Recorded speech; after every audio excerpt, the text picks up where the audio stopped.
जोगी बाबा, अरे बाबा कहाँ से आवत बड़ा बड़ा उदास हुआ। हमरे उदासी का कारण जिन पूछा बचवा। अरे कुछ तो बतावा बाबा। जिद करत बाड़ा तब बतावत बानी सुना। हाँ सुनावा बाबा सुनावा। कि सुनीला मितावा हो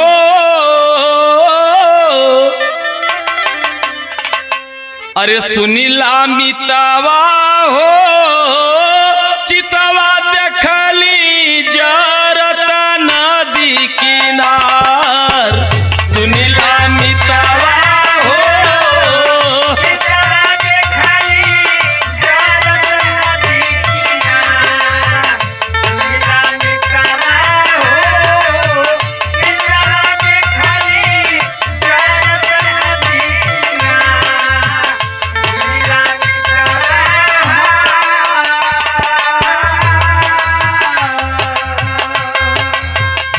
सुनत हवा ने एक मुसाफिर चिता के ऊपर रहा अकेला सूतल हो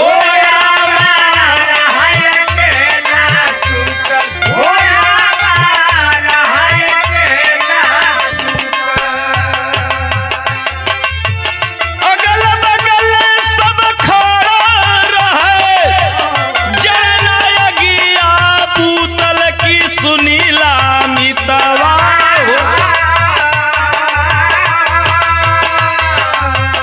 सुनीला मितवा हो हितवा देखली जरत नदी किनार सुनीला मितवा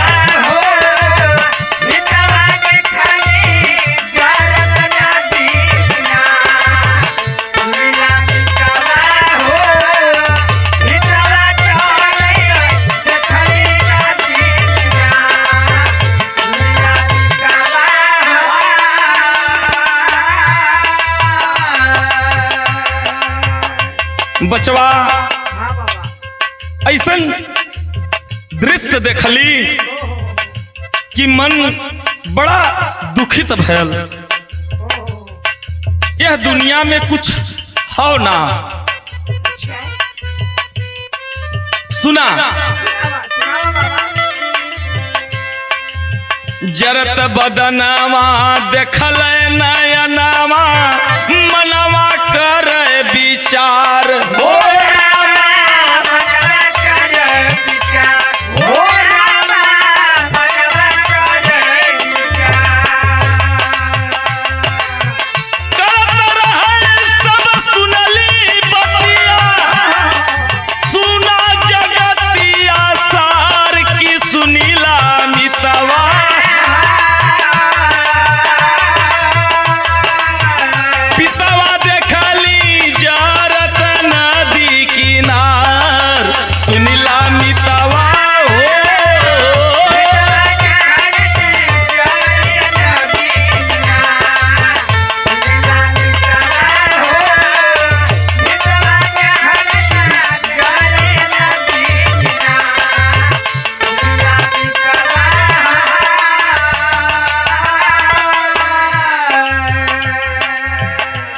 दृश्य देखली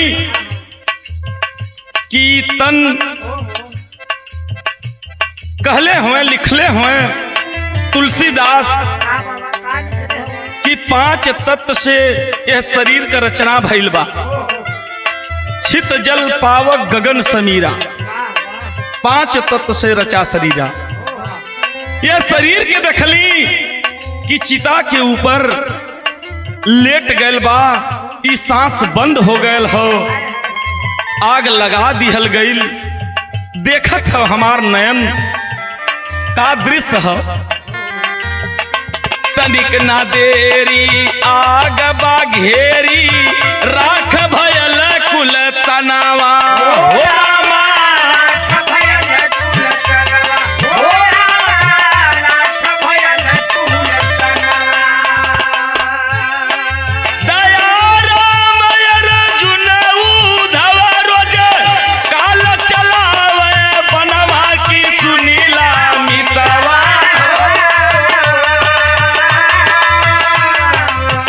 चित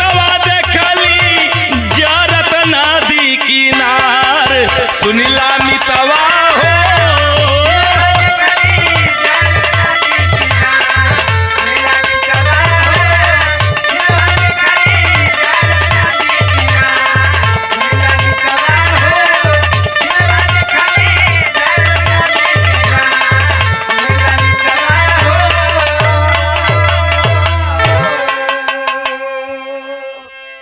अच्छा बाबा इहो बात बा। हाँ बचवा यह बात बा सबके इतर जर जाए के बा। जर जाए कुछ हो ना बची।